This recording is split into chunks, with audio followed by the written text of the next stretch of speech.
আমার বিয়ের ৮ বছর চলছে। শ্বশুর প্লাস জামাই খুবই প্রভাবশালী। আমার জামাই পরিবারের একমাত্র ছেলে সন্তান, পরিবারের বড় সন্তান। বাকি সব ননদ, সবার বিয়ে হয়ে গিয়েছে, নিঃসন্তান আমি। এত বড় বাড়িতে এই 4 জন থাকি। আমার স্বামী খুবই ভালো মানুষ, কোনো রকম বদ অভ্যাস বা নারীঘটিত সম্পর্ক নেই। কাজ নিয়েই ব্যস্ত থাকেন।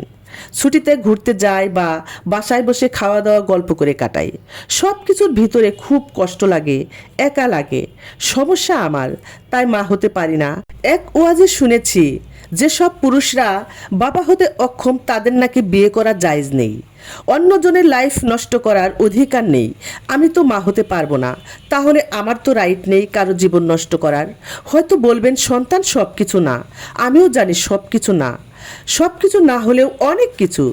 যাক, আমি কখনো মুখ ফুটে না বললেও মনে মনে ঠিক করেছি উনি আরেকটা বিয়ে করতে চাইলে আমার কষ্টটা আমি ধামাচাপা দিয়ে রাখবো। আমি মা হতে না পারি, উনি তো বাবা হতে পারবেন। আমার জন্য উনি কেন ওয়ারিশহীন থাকবেন?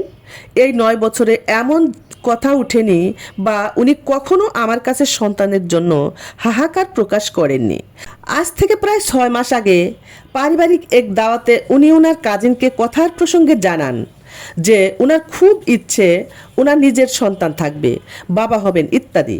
তো কাজিন তাকে দ্বিতীয় বিয়ের পরামর্শ দেন। পরে কাজিনের বউ আমাকে জানান, হাসতে হাসতে বলেন যে শুনলাম ভাইয়া নাকি আরেকটা বিয়ে করবে। আমার স্বামী আরেকটা বিয়ে করবে তা আমি জানি না, অন্যের কাছ থেকে শুনতে হয়। কষ্টে কান্না আসলেও আমি হেসে দিয়ে বলি, তা খুঁজে দেন একটা বউ। আমাকে নর্মাল দেখে ভাবি এবার নরম করে বললেন, আসলে সবাই কানাঘুষা করে তোদেরকে নিয়ে। সেদিন ভাইয়া খুব মায়া করে বলছিলেন উনার যদি একটা সন্তান থাকতো।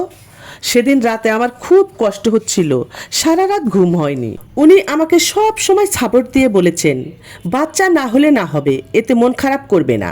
অথচ উনি ভিতরে ভিতরে এত আকুতি নিয়ে থাকেন। আমার ভীষণ কান্না পেল, নিজেকে খুব অসহায় মনে হচ্ছিল। উনি আরেক বিয়ে করবেন, এসব ভাবতেই আমার পৃথিবীটা উলটপালট হয়ে যাচ্ছিল।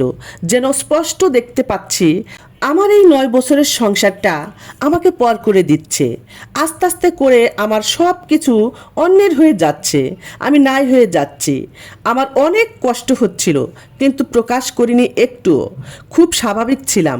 মাসখানেকের ভিতরে মোটামুটি রিলেটিভস সবাই একমত যে উনার দ্বিতীয় বিয়ে করা উচিত। আমিও তালে তাল মিলাচ্ছি, বোঝাচ্ছি আমার কোনো অমত নেই। কিন্তু দিন শেষে আমি একা হলে চিৎকার করে কান্না করতাম। কারো কোনো দোষ নেই, কেউ আমার উপর জুলুম করছে না, সামান্য কটু কথাও বলছে না। কাকে কি বলবো আমি? তবু এত কষ্ট হচ্ছে আমার। মেয়ে পছন্দ হয়েছে, মেয়ের পরিবার একেবারে সাদামাটা। মেয়ে আমার স্বামী থেকে 18 বছরের ছোট। অবশ্যই মেয়ে দেখা, পছন্দ করা এসবে আমাকে রাখা হয়নি। কিন্তু এত কম বয়সী মেয়ে কারো দ্বিতীয় স্ত্রী হতে রাজি হয়েছে শুনে পিলে চমকে গেল আমার। কিন্তু আমার মেয়ে পছন্দ হয়নি।